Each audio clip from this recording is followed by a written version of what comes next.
Bonjour et bienvenue à ce plateau pour Africa IT et Télécom Forum 2019 en partenariat avec Ansut. Africa IT et Télécom Forum qui devient Africa Digital Expo. Je suis Marc-Antoine, votre présentateur, et j'ai le plaisir d'accueillir aujourd'hui Monsieur Lassina Koné. Bonjour Lassina. Bonjour, merci de m'avoir invité. Un plaisir. Lassina, vous êtes directeur général de Smart Africa. Alors peut-être un mot déjà sur Smart Africa.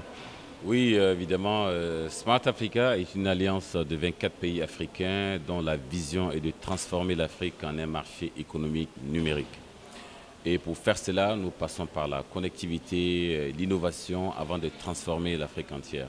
Aujourd'hui, nous sommes 24 pays membres et qui comprennent 600 millions d'habitants. Comment est-ce que l'innovation apporte justement de l'aide dans la transformation digitale ?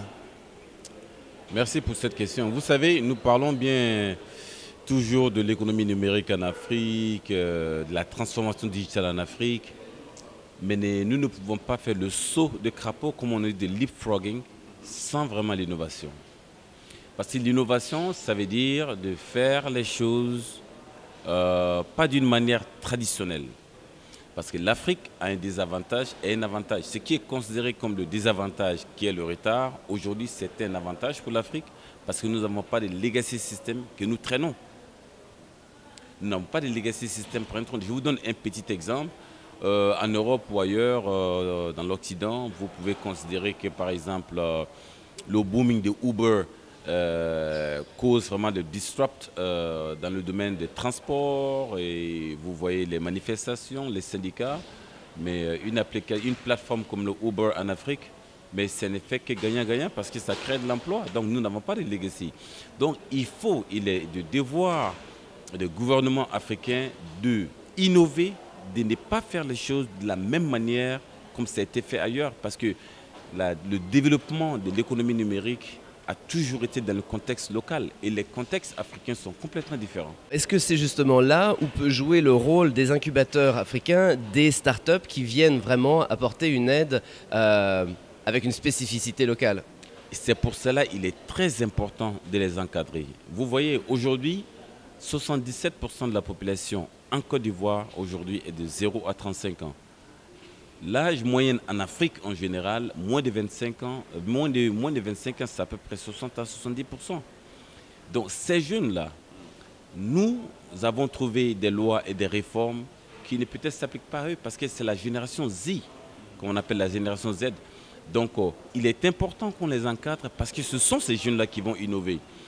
Vous voyez, les applications, la plupart des applications aujourd'hui que nous utilisons sur les réseaux sociaux, c'est des applications qui sont venues d'ailleurs.